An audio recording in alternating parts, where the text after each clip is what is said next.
بسم اللہ الرحمن الرحیم اللہم صل علی محمد وعلی آل محمد کما صلیت علی ابراہیم وعلی آل ابراہیم انکا حمید مجید اللہم بارک علی محمد وعلی آل محمد کما بارکت علی ابراہیم وعلی آل ابراہیم انکا حمید مجید بسم اللہ الرحمن الرحیم السلام علیکم ورحمۃ اللہ وبرکاتہ۔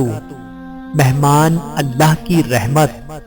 ایک عورت کا شوہر ہر وقت کسی نہ کسی مہمان کو گھر لے آتا اور اپنی بیوی سے کہتا ان کے لیے کھانے کا انتظام کرو۔ روزانہ وہ مہمان کے لیے کھانے تیار کرتی۔ آخر کار وہ روز کے معمول سے تنگ آ گئی اور ایک دن رسول پاک صلی اللہ علیہ وآلہ وسلم کے پاس گئی اور کہنے لگی یا رسول اللہ صلی اللہ علیہ وآلہ وسلم، میرا شوہر روزانہ کسی مہمان کو گھر لے آتا ہے اور میں کھانا بنا کے تھک جاتی ہوں۔ یا رسول اللہ، کوئی ایسا طریقہ بتا دیں کہ میرا شوہر گھر میں مہمان نہ لائے۔ اس وقت نبی پاک صلی اللہ علیہ وآلہ وسلم خاموش رہے اور وہ عورت نبی پاک صلی اللہ علیہ وآلہ وسلم کی خاموشی دیکھ کر گھر واپس آ گئی۔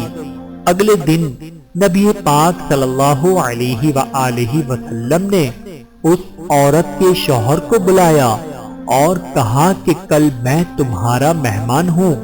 وہ آدمی بہت خوش ہوا اور آ کر اپنی بیوی کو بتایا کہ آج نبی پاک صلی اللہ علیہ وآلہ وسلم ہمارے مہمان بن کے آئیں گے۔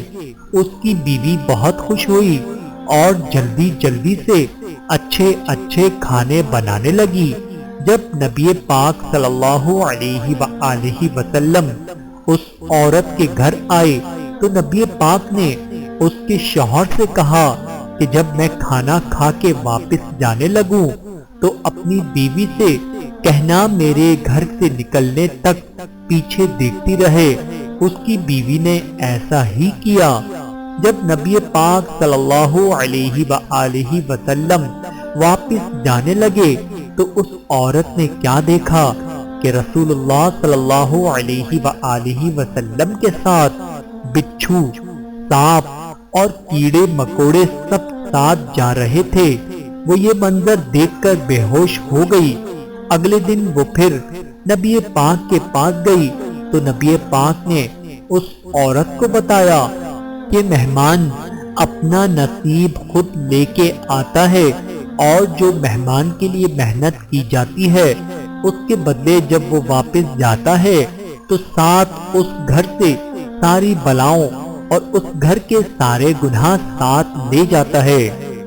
سبحان اللہ۔